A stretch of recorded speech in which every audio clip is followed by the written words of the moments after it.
Okay, my favourite time of the week, I think, the play ratings video. Both of them, the review and the play ratings are fun. But after a win, as I said last week, I would much rather be doing these after a win. And so after a win, it's a lot easier to give ratings and talk about games and highlight moments and less frustration. But it feels good, 4-4. A lot of learnings to happen. We've moved out of the basket case phase and we've moved into the got to learn how to win phase. And I think the next one is learn how to put teams away, and then they'll come learn how to win in finals, and then they'll come, get to a granny and things like that. But I can't help but feel like we've gone from somewhere to somewhere else. We're at that next level. So pleasing to say the least. And, we front up next week against Hawthorn and we'll see what happens. But we're going to talk about this side against North, as it was named. I'm going to give my player ratings and a reminder, just like every week, just my opinion. What I love to do in these videos, if you are new here, I like to start the conversation about the player ratings, and I'll give mine and I'll tell you why I thought they were a rating. And I want you guys to finish the conversation. And I really want to encourage the discussion, not the personal attacking, debating that we see, because this forum's different. This forum, what we have here in this community, especially here on YouTube, is we talk with a real intelligence, and it's a fruitful debate. And so, as I say every week, if you see something that maybe I've missed, if there is a play or a moment that I've missed, let me know in the comments. And if you want to round out some ratings and even put your own, put them in the comments below. I had two people send me their ratings last night. So if that's what you want to do, put them in the comments below and let's get cracking. So we'll start with the back line. Lockie Plowman, Liam Jones, Kade Simpson. I'll tell you guys, I am now on Team Lockie Plowman. He is my new boy. I got it terribly wrong with him last year, and it's all a learning experience, Blue Abroad, he's in a rebuild and we're looking to start really improving. And, I didn't watch his game properly last year at all, and I criticised him, I think rightly so at times, but I also didn't highlight the good things that he does. And so when I watch his game now, I take probably the most notes out of anyone, because I felt like I needed to understand his game a lot better and watch it a lot closer, particularly when I'm not at the game. So let's have a look. 10 minutes to go in the first quarter. He gets a hand to that crucial contest, which was good. There were two strong body contests in a row. 12 minutes 35 to go in that first on Aaron Hall. Second quarter, great spoil, 9 minutes 20. I found myself midway through the second quarter saying he's having another outstanding game. He's mopping up everything, and I thought he was our best defender in the first half and probably for the whole game, to be honest. There was a moment in the third quarter, and this is going to be the next level for Lockie Plowman. When he starts building confidence, instead of spoiling these balls, I want to see him start marking some of these balls. And there was a one in the third quarter, he marked it. And I found my notes said here, how is that not a mark? I can't really remember the context of it, but it just took away from that moment of elevation for him. So I thought that was disappointing by the umpire. Played on Zohar, who's a dangerous player. Strong, quick, can kick goals. Obviously, his first game back from injury, but he dominated him. There was a mistake in this, which I want to talk about. So holding the ball, 5 minutes 48 to go on the third. I personally attributed that mistake to Williamson, who fumbled, fell over, and then sort of handballed back to Plowman in traffic, who then tried to handball between legs, and that probably wasn't the right thing to do. But I didn't attribute that mistake to him. I thought it was a Williamson mistake there. So there was that moment. But then we'll talk about two intercept marks, one with 15 minutes 5 to go in the fourth, another one with 6 minutes 43 to go in the fourth. There was a spoil in the fourth, 3 minutes 47 to go, which it came to ground and he volleyed it in the air and it went forward. And I thought that was a crucial contest. And then 2 minutes 14 to go in the fourth, he just creates a crucial contest as the game started really tightening up. So for me, that's a 10. I was going to give him a 9 because I wanted to start marking some more balls and whatnot, but 3 in a row, full of confidence, playing his best football, and I gave him a 10. And I'm so happy for him and proud for him and all of the great emotions for him. And I just hope he can continue this. And I think what we are seeing the resurgence of the 2017 Lockie Plowman, where Doherty was there and it allowed Plowman to have a little bit more confidence and assurance in where he needs to be and what he needs to do. He doesn't need to direct traffic now because Doc's there to do that, and then Simo's probably that next layer. So Plowman can just play this game. Now, he's going to play on some dangerous players, we know that, but I think he takes confidence knowing what's around him and who's behind him and things like that. So well done to him. Jonesy, yeah, look, I felt like it was an overall game where he was just lowish on confidence. Good read of the ball in the first quarter, 2 minutes 25 to go in that quarter. He didn't need to give away that free kick in the second. It was just clumsy. He got the spoil and then he just brought the arm down across the shoulder, and it just didn't need to happen. He had the spoil done. But, goes back, kicks the goal. The Larkey goal in the second quarter. Now, Jonesy was stationary in that contest, and Larkey got away from him, very similar to how Cripps let Kane Farrell get away from him last week after just being stationary. So Jones gives up sort of that goal there. It just wasn't a good first half for him, I didn't feel. I thought he got better in the second half, and this is a hallmark of his game. No matter how bad it's going, he's always able to keep his head and keep competing and keep going.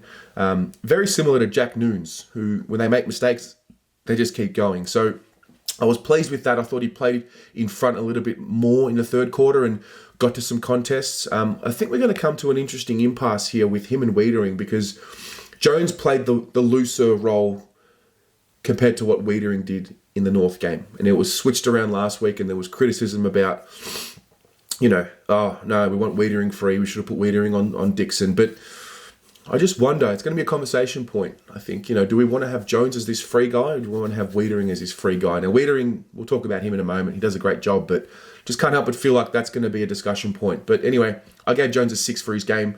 Simo, I gave him an 8 for his game. I thought he was a great contributor all around. First quarter, 7 touches. I found myself saying halfway through the second quarter that he was best on ground.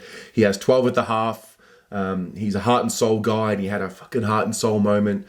11 minutes 49 to go in the third quarter. A bit of a spillage, running away from our forward 50, and it was just a tough contest, and he kept his feet. 1, put his head over the ball. 2, and it was just a crucial contest. He gave up a goal, I think. Yeah, there was an in-the-back free kick, unfortunately, which was then handballed off to Aaron Hall for a goal, 3 minutes and 5 to go in the fourth. I thought it was a stiff in-the-back call, but it is what it is. He's given away a free. The umpires were blowing the whistle all day, so you kind of got to adjust. But, I felt like I could have given him a 9, but I don't know, I felt like an 8 was appropriate. But I was really happy with his game. I think that was probably his best game for the year. And I hope this is just the start of a bit of a purple patch now to build into the next phase of this season. So I thought that about Simo. Next line, Doherty, Wiedering and Williamson. Doherty, now he was tagged. He was tagged by Pittard. There was a moment in that first quarter where he ran forward after a handball from Nunes, I believe it was. And it was a pretty straightforward kick for Sam Doherty inside 50 to Martin. He just missed the kick. And these are just moments that I just pick up on throughout the game. Pittard kicks his goal, obviously. That hurts because, we talk about Ed Kerno a few weeks ago where he gets the goal on Bontempelli, and that's the key. You want to get into your opponent's head, and I thought Pittard did that. It was a good contest for the quick ball in the second quarter from Polek. Polek kicks the ball in. Doc makes a great contest of it. There was a good spoil from Doc on the kick in the second quarter, 12 minutes 45 to go as well, and he just hasn't been prolific as what he was early in the season. Teams are figuring it out. They're putting a guy on him, and they need to. He's also, I'm giving him that year. Now, I don't know if I'm being a little soft on him by giving him that year. He's captain. I don't think he's given himself a year, but I can't help but feel like history says that second year after the knee is always going to be better than that first. So I can't help but feel like this year is a building block for next year with him, rightly or wrongly. Give me what you think. I don't know. That's just how I look at Sam Doherty. I can just tell that he's got to build the touch. And he even spoke about it during the week, how he said he's not playing as good as what he would like to. And I think it's going to come. I think it will come. So I gave him a 6 for his game. Wiedering, I gave him a 9 for his game. Didn't get too many. I didn't see him much in the first quarter, which was probably a sign of the fact that we dominated the first quarter. He threw Ben Brown around a few times in this game. There was a mark in that second quarter. I found myself saying, like I said, not as much offense compared to last week. He had 2 touches at the half, but again, look at the role. lockdown on Ben Brown, so we understand that. There were a few good marks on Brown in the third quarter, 2 in a row. One was just a pure body bump and he marked it. The other one was one of those soft marks that he was taking in the pre-season practice matches. If you were at pre-season training in those open sessions, these were some of those marks where he was just using the strength, and just the way that he just sort of, the way that the ball just landed in his hand was just nice and soft, and he did that yesterday. Unfortunately, he turned that second one over. He kicked it right back to Josh Walker, but you know, these contests against these big gun forwards are just crucial for him and us, and he just continues to go along. He's got to be one of the best defenders in the league this year. And so, yeah, gave him a 9. Williamson, I thought it was a down game overall from what we've seen. Beautiful, nice long kick in that first quarter. I think he kicked it to McGovern. I could be wrong, but it was a nice kick out of traffic. I thought he was positioning himself relatively well. Didn't find much of it in the first half, and I don't know exactly what role he played and if he played on someone, but you know, when you've got Doherty who's being tagged, you're trying to get, you know, Williamson and Petrevski-Seton and maybe Simo to just generate some offense for us, knowing that Wiedering was doing a lockdown role as well, and Plowman as well on Zerha. So I just want to see him get involved a little bit more, Willow, because of the attributes, the running, the kicking. Like, we know he's got these attributes, so you want to see him show that a bit more for me. Good contest in the third quarter with 11 minutes to go. There was a handball chain that was really important. He dropped the ball, obviously, in the Plowman contest. Plowman opens him up. He just drops the ball, fumbles, falls over. And look, overall for me, it was just, you know, just below what he's capable of. I think he's capable of so much more than that game. I really do. You know, he's tough. We love his endeavour. We love all of that. But overall, I just didn't feel like he got the job done today. So I gave him a 4 for his game. Next line, Murphy, Cripps, Nunes. Murph, I thought his first half was pretty good. It was a beautiful, beautiful kick to Kennedy in the first quarter for his goal. So, you know, those are those moments. We want Mark Murphy kicking the ball inside 50. It was that exact type moment. There was a Shepherd to open Simo up in the second quarter. I forget the exact timestamp on that, but I thought it was a good sign, you know, selfless play, and just a moment that stuck out to me. You probably get an insight into how much I'm watching him because, you know, he's my favourite player. So there was a Shepherd to Simo there. He had 12 at the half, 12 touches at the half. You know, we want him to be a guy that's generating ball for us and generating offense for us because of his talent, because of his class, because of his standing at the footy club. And so there's that. He ends up having 22 with 10 contested possessions, which is a good game. But the second half, he gave away a free kick for a shot on goal. You know, in the third quarter, not a lot in it, but he gave it away and it was a goal. So got to deduct from that. He gave away a free kick to Polek just on 3/4 time. Thank goodness that Pittard had a brain fart, because Murph, I don't care how big he is or how short I don't care about that. You cannot let Polek outmark you in that situation. That cannot happen. So I thought, you know, but for the reversal, we're talking about a different mood here. So gave away that, and then 14 minutes 50 to go in the fourth, broken tackle, and I had written down here in capitals, not good enough, and it's not good enough. He's a senior player, and he can't be having tackles like that broken, because he's just got to be stronger. What is it going to take? Is it a desperation thing? I know he's capable. He did it last week in the fourth quarter against Port, that holding the ball call on, I think it was Sam Mays. It was a strong tackle. Now, this week, we're talking about similar moment, broken tackle. Can't happen. So there's that.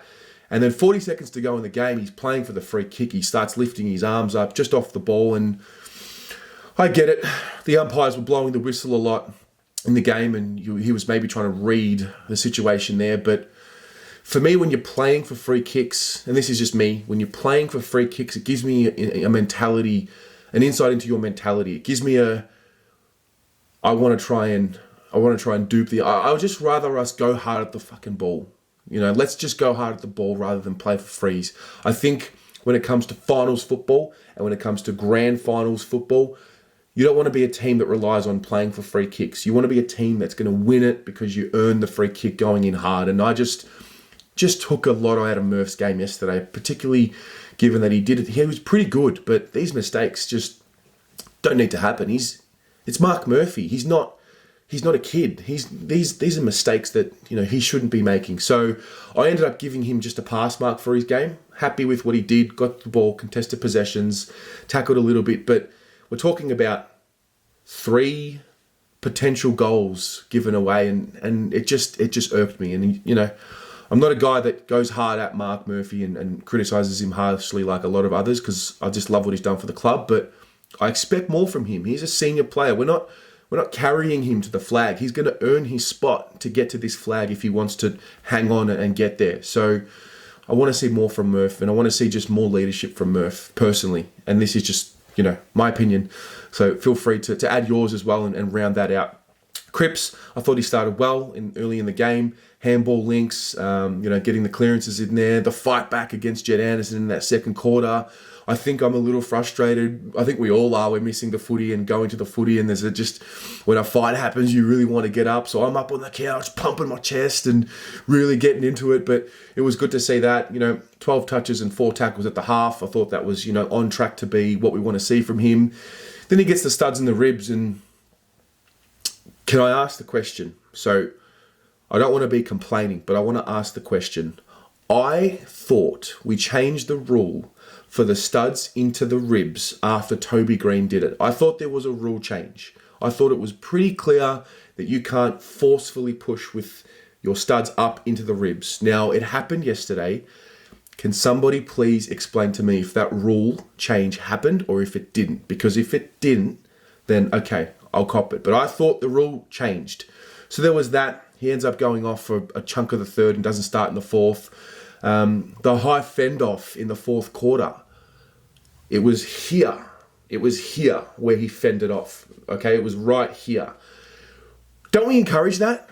Doesn't Dustin Martin get him here? Don't we encourage the fend off? And, I don't want to make this about an umpire thing, but, Cripps gave away 3 or 4 or 5 free kicks, and I thought some of them were really stiff. And some of the holding that I'm seeing off the ball, there was a clip on Twitter that was shared around.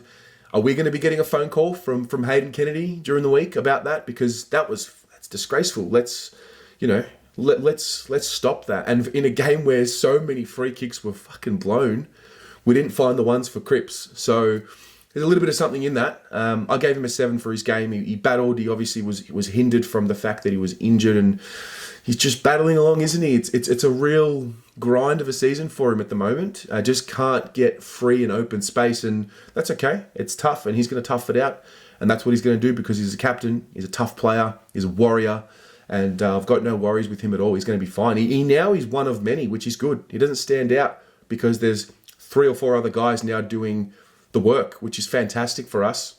Next up, Jack Nunes. Always an interesting one, Jack Nunes. I don't think he's quite won over the hearts of the Carlton faithful as a whole yet, but he's kicked 4 goals in the last 3 games. Can we give the guy some credit? Let's go through it. Courageous mark. He dived for that mark in the first quarter. I can't remember who kicked it. Maybe Jack Martin or Samo took his moment, kicked his goal.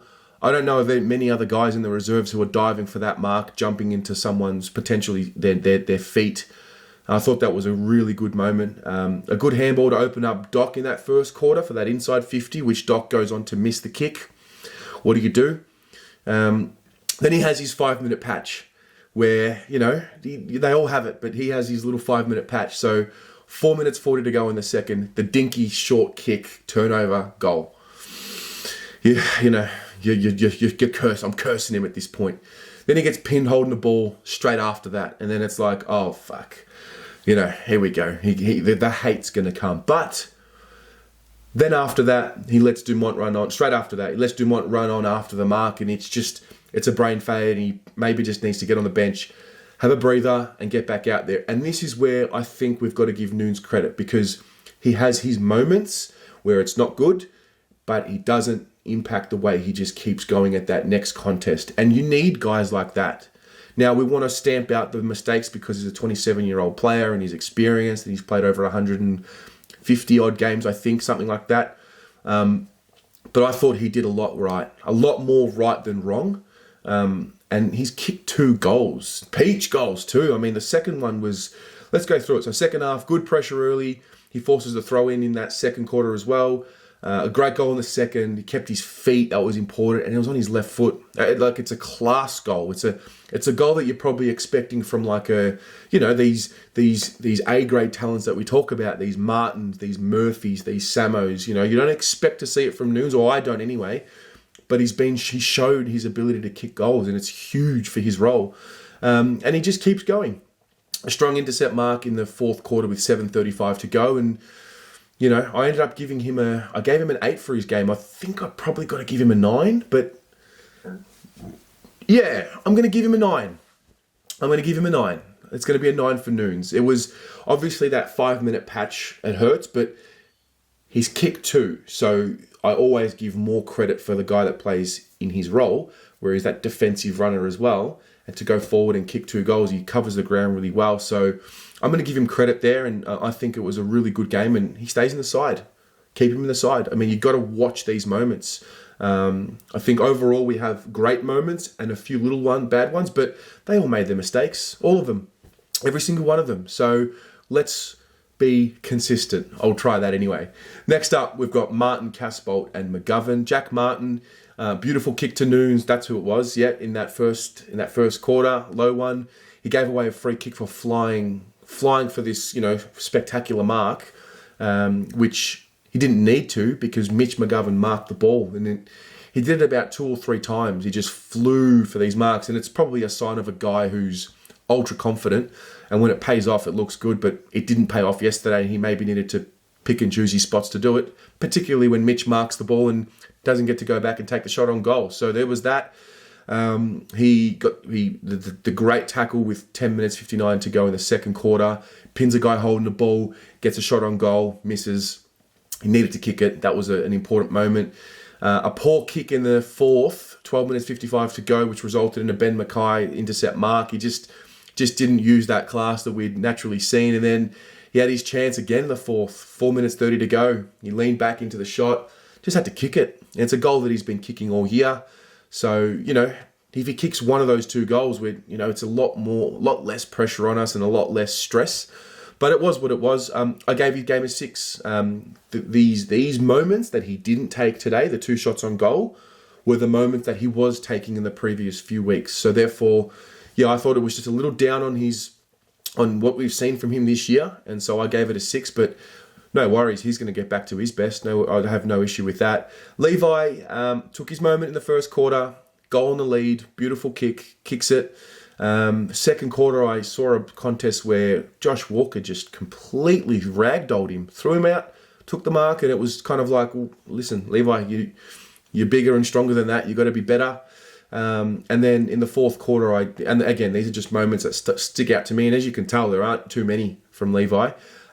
Fourth quarter, 11:05 to go. He needed to kick that goal. It was a long kick, but he's very capable, and I would expect him to kick them more than what he doesn't, because he's capable from that distance. And it was a real so-so game for me. I didn't notice him a lot. Obviously, the conditions got more wet, didn't suit him, but yeah, overall, I gave him just a pass mark for his game, and he's going to be important over the next few weeks now, because we're going to get to McGovern. Harry, it seems like they might miss next week, so his role really ramps up now. So I hope he's better for it next week.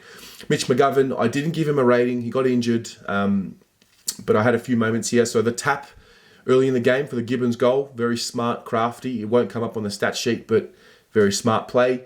He needed to kick his goal as well. He had that opportunity and very capable. He's a beautiful set shot. Needed to kick it.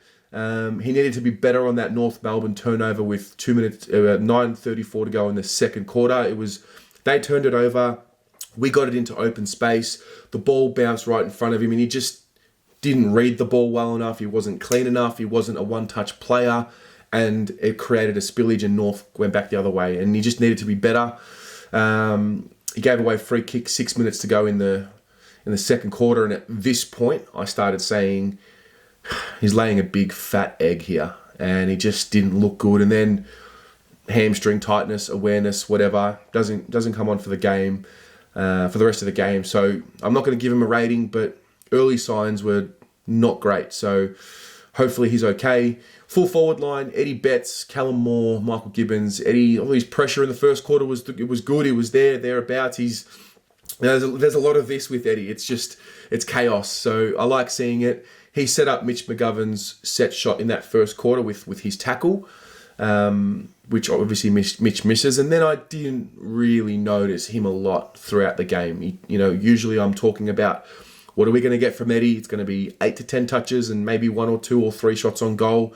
He didn't have any shots on goal, so I'm taking points away from that. I didn't feel overall that Eddie got his personal battle done today, and so I gave him a 4 for his game. But we're going to get this. We're going to get up and downs with him. There's going to be inconsistencies. When he's up, he's going to win us games, and that's the key there. So not Eddie's best game, but we need him to bounce back next week. Callum Moore is next. Early in the game, he plays for the free kick, which Goldstein ends up marking. Goldstein misses, fortunately for us. And, I'm sort of breathing a sigh of relief, like, okay, Callum, early in the game, nervous, first game, in the AFL, back in the AFL, so we'll give him that. And then I think another moment in that first, he just runs over the ball. And it reminded me, his game yesterday reminded me of watching Mason Cox when he doesn't play well. It was, Callum Moore, when he's jumping in the air, it was just mistimed. He's running to the ball, he's running over it. I don't really remember a good or a great moment from him. I think there might have been a tackle in the fourth, which was good, but 2 handballs, 2 hit-outs. I don't know. I don't want to get too hard because there is an element of respect that I really want to show here, but I found myself saying yesterday, he can't play. He can't play next week. Now, maybe we have to persist with him. We know that Harry might miss. We know that McGovern might miss at this stage. And we know that we want to pursue with this tall forward system. So he might play next week. But I felt like we were carrying him yesterday. And we didn't get anything from him yesterday. And it's something that we haven't been saying all year. We've been able to say no one is being carried. Like, it just reminded me of the Sam Kerridge, Aaron Mullett, Jared Garlett, Paulson type days. Where they're in, but, what are they going to give us today? So, I don't know. I gave him a 1 for his game. I just couldn't find much, but please, let's not, bash him. I'm sure he knows and he's got pride in his performance to know that he wasn't very good. If they back him in, You've got to trust the coaches. We're fans. We don't know what's going on and we don't know what his role is. So there's that, but yeah, I just didn't feel like Callum got anywhere near, any close to the job being done. So that's how I saw it. Gibbons, opportunist, goal, smart positioning. He just does that. He just finds a way to get himself into the positions that he needs to get to. Smart footballer. I didn't feel like he was as prolific as the last few weeks. He's had 3 really good games in a row. I found myself saying, geez, was that Gibbons' best game for the year? 3 weeks in a row. But overall, it just wasn't the same type of game that I've seen. Like, he ends up with 9 touches and a goal. Previously we're looking at those 15, 16, 17 type touches. So for that reason, I gave him a 6 for his game, just above a pass mark, but very smart and crafty. And, there's enough there to be positive about for sure. Pitternet, I thought he competed exceptionally well. He started taking a few marks early in the game. He limited Goldstein's ability to win the ball. Goldstein usually, I think he averages 17 touches a game. I think Goldstein only had, what was it here? He had the 8 for the game. 41 hit-outs, but 8 for the game. And yeah, I thought Pitternet did well. He did well to keep the ball in front of him, which was fantastic. And Teague mentioned that in his press conference as well. And for what Pitternet's in there for, again, it's to compete. And given who he was playing against, I thought that is exactly what he needs to do for us, I think. So I gave him an 8 for his game. Really happy with that. Next up, Setterfield. This kid, man, 4 weeks in a row. He's growing up. Enjoy these little milestones as they come. If you blink, you're gonna miss it. Watch him. He's growing up. He's clean. He doesn't very rarely does he fumble. He looks good in traffic. Beautiful kick to Levi inside 50 in that first or second. Tackle pressure was exceptional. Okay, so the goal that he set up for Sam Walsh, let's think about it. It was Pendlebury-like. And the reason I say that is it sort of spills out to him. Two guys are coming. I could tell he sort of waited just enough for those two to come to him. And then there was a bit of a moment where he waited and then no-look handball in a sense to guys with space in front of them. Walsh, who gets the shepherd from, I think, Nunes, I'm not sure, but fantastic play there, and he was just everywhere. It was a little quieter in the second half, but a well-rounded performance for me from Will Setterfield. I gave him a 9 for his game. Walshy, it was a good game. It was a really good game. I thought he got better in the second half, and when we needed someone to stand up, I thought he was one of the few that did. He shouldn't have called for that Kennedy handball in that first quarter. He's running, and Kennedy's obviously in a position where he wants to make the right play, and you've got Walsh as in the leadership group screaming for the ball, and he gets himself in trouble. Doesn't need to call for the ball there. So there was that. Not a good kick in the second quarter. 8 minutes 19 to go. He was out in the full, under pressure, but still, he's got to be better there. The goal, all class. I think he went for like a real sharp snap, a banana, and it came back and went through. So it's a real big moment. He gives away a free kick, 50 seconds to go in the third quarter. He pulls down, I think it was Pittard, who had bumped him beforehand. As much as I don't like him giving away the free kick, I kind of like him, getting into it. He just needed to wait till 3/4 time, that's all. But I like he's showing a little bit more aggression now. Second quarter as well, when Jed Anderson's getting into Cripps, he gets over to Jed Anderson and gives him a little bit as well. A crucial tackle on Aaron Hall from Walsh, 13:48 to go in the fourth. And, we're talking about 2 really good games in a row. Some people had him best on ground. 21 touches, 5 tackles, 11 contested possessions and a goal. I gave him a 9 for his game. I thought he was bloody fantastic. But there are still some things in there that I didn't like. So he's got to clean that up. Interchange bench. We've got Samo, Ed Curnow, Matt Kennedy and Dave Cunningham. Samo, thought he was a lot better early in this game. Oof. Such a relief. He was positioning himself a little bit more up the ground, whether that was him, whether that was David Teague with that change up. I noticed it. He looked very dangerous early. The short kicks around the ground, the death by 1,000 cuts, those type of kicks. I was seeing those kicks feature. Great tackle in the second quarter when you pin someone holding the ball, 8 minutes 48 to go. And I thought he got a little less prolific in the second half, but 14 touches, 6 tackles, it was better than last week, and we'll build off that, but I was just pleased with his game, obviously as a defender as well, so I'm adjusting how I watch his game. So I gave him a 7. Ed Curnow's next. Tag Simpkin, and Simpkin's been really good all year, really, really good. He's having a real breakout year. You beat him well in the first half, and look, at the end of the day, we look at Simpkin, has 11 touches and just a non-factor, and Ed, what did Ed have? Ed has 19 with 10 tackles. 10 tackles, 13 contested possessions. How do I not give him a 10? How do I not give him a 10 for his game? He goes at 47%, so there was a little bit of that, a little bit of a ball use that didn't do very well, but I just feel like a 9. I don't know. 10 tackles is huge, but I feel like Ed deserves a 9. I think I want to see him use the ball a little bit better, and maybe I'm being a bit harsh, but let me know what you think. Yeah, I gave him a 9. Still a outstanding game and one of our best. Speaking of one of our best, Matt Kennedy. So he's had one good game when he comes back, and we think, all right, this is good. Last week it was got enough for the ball, didn't use it well, and we're thinking, okay, which Matt Kennedy is it going to be in week 3? And it was the best Matt Kennedy. It was one of his best games. Good mark for the goal in the first quarter, and that's an element to his game where he can be a real point of difference because he's a midfielder that can genuinely go forward and take a mark. So good goal there. There was a moment in that first quarter where he had patience in the contest. He was getting tackled. He had patience to hold the tackle, draw the free kick, and then what ended up happening was the kick wasn't a good kick. It was a turnover. So it was kind of like a mixed situation.